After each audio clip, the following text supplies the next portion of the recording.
You're listening to Vaquero News. Good morning, Vaqueros. It is 9 a.m. Monday, November 9th, 2020, and welcome to this week's newscast. I am Victor Ramirez, and we hope you had a safe and restful weekend. Starting off the newscast, reporter Justin Elizalde tells us about the results of the presidential election. After 3 days of waiting, Americans now know the outcome of the 2020 general election. Joe Biden has defeated incumbent Donald Trump to become the 46th president-elect.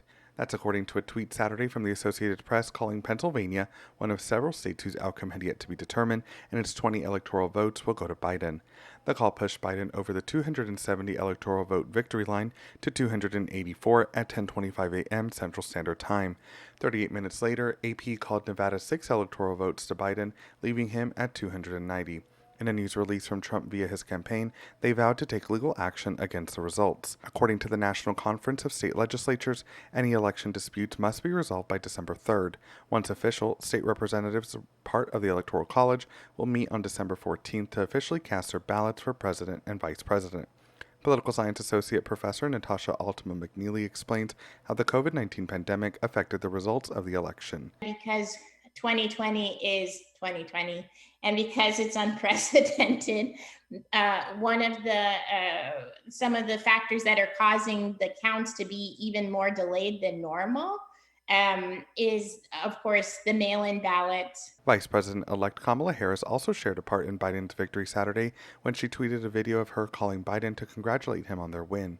Altman-McNeely explains the significance of Harris as the first female vice president of Jamaican and Indian descent to be elected to the nation's second highest office. That is a huge step in representation for both of those respective communities. So gender representation is there, but also racial and ethnic representation is there as well. For more election coverage, visit UTRGVradio.com. For Vaquero News, I'm Justin Elizalde. UT Health RGV was awarded a grant on which funds are estimated to be distributed within the next month. Reporter Rodolfo Alvarado tells us more.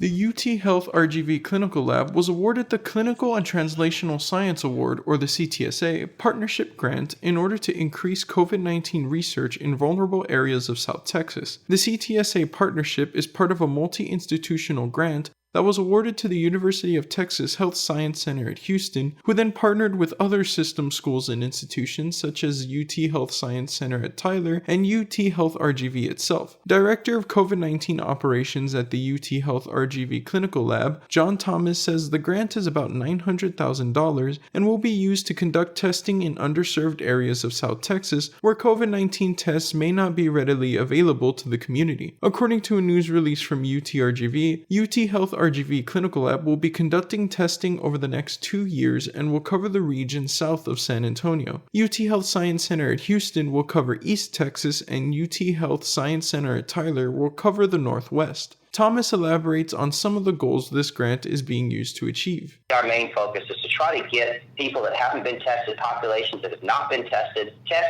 and try to identify what are the factors that have led these populations to not get tested. Thomas also went on to explain their strategy on how they are going to address these populations. We will send out a small mobile collection team that will then go to these communities, collect nasal, pharyngeal swab samples from the people in these communities, and in this small mobile testing team, they'll document all the patient information and demographic information that they can get. Thomas says that once samples arrive at the clinical lab, they will be tested for COVID-19 and later discuss the information with the other partners of the grant to answer the question of why some populations may be more or less likely to get tested. According to Thomas, the funds from the grant is estimated to be distributed within the next month. UT Health RGV will begin testing in December. This is Rodolfo Alvarado for Vaquero News.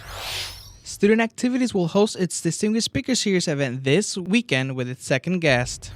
Veteran journalist Anderson Cooper will speak at 7:30 p.m. Saturday via Zoom as the second guest of the Distinguished Speaker Series. According to Cooper's biography on CNN, he is the anchor of Anderson Cooper 360 and has also worked in more than 40 countries and covered major news events around the world, often reporting from the scene. Director of Student Activities, Cindy Mata Vasquez, says Cooper has been in the short list of speakers for some time time, and they're happy he has accepted to speak to the UTRGV community. We selected the date of November because we knew it was right after the elections. We're hoping that by then we'll know kind of the trajectory that we'll be on. And we felt that having been a reporter who's covered elections in the past, he's got the experience. He's also moderated debates, that he could also kind of give us an insight as to things that we may all be wondering and trying to figure out. The event will be moderated by Communication Associate Professor Ajori Agbese. Agbese says she is excited to speak with Cooper on what it is like to do journalism at a high level. He is the kind of person who I would say has put his fingers in different pots in journalism. He's had a talk show. He's covered wars. So he's covered the spectrum, I think, of television journalism. While Cooper is a journalist, Agbese says his talk could impact other majors such as political science, sociology, communication, health sciences, and history. So I believe that if you see him as only a journalist, you miss out on the bigger picture. So I don't think UTRGV students or the community as a whole should think Anderson Cooper is simply for the communication folk. The event is free and open to all UTRGV students, faculty, and staff. Visit V-Link for more information and to RSVP to the event. For Vaquero News, I'm Victor Ramirez. Kim McLean goes up and throws down a monster dunk. That fires up the UTRGV Fieldhouse. And now time for Vaquero Sports. In case you missed it, UTRGV Athletics announced COVID-19 protocols for the upcoming basketball season. Sports reporter Luis Rubio tells us more. UTRGV Athletics announced its COVID-19 game day protocols for the upcoming men's and women's 2020-2021 basketball season across its multiple venues last Thursday. According to a news release from Athletics, games at the UTRGV Fieldhouse will be limited to 255 fans to properly follow social distancing. Kong shares his excitement about games returning to the UTRGV Fieldhouse during a Zoom conference last Thursday. Putting everything into place, has certainly been the work that's consumed us the last several weeks. Excited for our student athletes. I think that's where we have to start. They've gone through a lot. You got to go back through even last spring talking about basketball. And so to be able to put them in an opportunity to be back on the court for our coaches and then certainly our fans. UTRGV women's basketball will host the first annual South Padre Island Classic on December 18th and 19th at the South Padre Island Convention Center. Additionally, UTRGV men's and women's basketball will play a combined 4 games at Bird Ogden Arena throughout the season. Visit goutrgv.com for games scheduled at Bird Ogden Arena. According to the news release, fans will be allowed at these games in a limited capacity. Golden Grape Entertainment President Ron Patel, who oversees HEB Park and Bird Ogden Arena, explains that they are taking an abundance of caution to provide a safe game day environment. And I can tell you we have taken abundant precautions, and even more than is asked of us and or required, and we're limiting our seating capacity even more than we would be allowed to. Although fan capacity will be limited at each venue, UTRGV men's basketball head coach Lou Hill emphasizes that the basketball team will have to bring its own energy to games. Now we got to create our own energy, like in practice, right? In order to have good practices, you got to create your own energy. So when game time comes, we got to be our own cheerleaders, right? We got to be our own dancers. So we just got to go out there and tell the guys, just have fun. For a complete list of game day protocols, visit goutrgv.com/game-day. For Vaquero Radio, I'm Luis Rubio. And now for this week's weather report. For those who had your daily commute to work or class, you saw patchy fog this morning. Not to worry, Brownsville and Edinburgh should be sunny with a high near of 87 degrees throughout the day.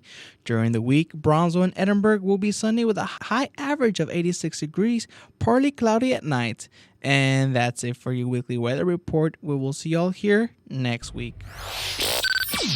And now for this week's event calendar. UTRGV Student Union will host Native American History Month at 5 p.m. today. The event is to learn about land dispute and the implications of current Supreme Court rulings, which will follow by a Q&A via Zoom. Visit V-Link to learn more or to RSVP. The Student Union, in collaboration with Student Activities, will host National Roll Call Day at noon Wednesday to commemorate fallen soldiers of Operation Enduring Freedom and Operation Iraqi Freedom in a remembrance video. Visit the Student Union's social media platforms to view the video on Wednesday. And that's it for today's newscast. If you have any story ideas, send us an email to radio@utrgv.edu. Vaquero Radio is also mobile with the Radio FX app, available for Android and Apple. Also, follow us on our social media platforms and visit our website for updates and much more. We will see you next Monday at 9 a.m. here on Vaquero Radio. This has been Vaquero News.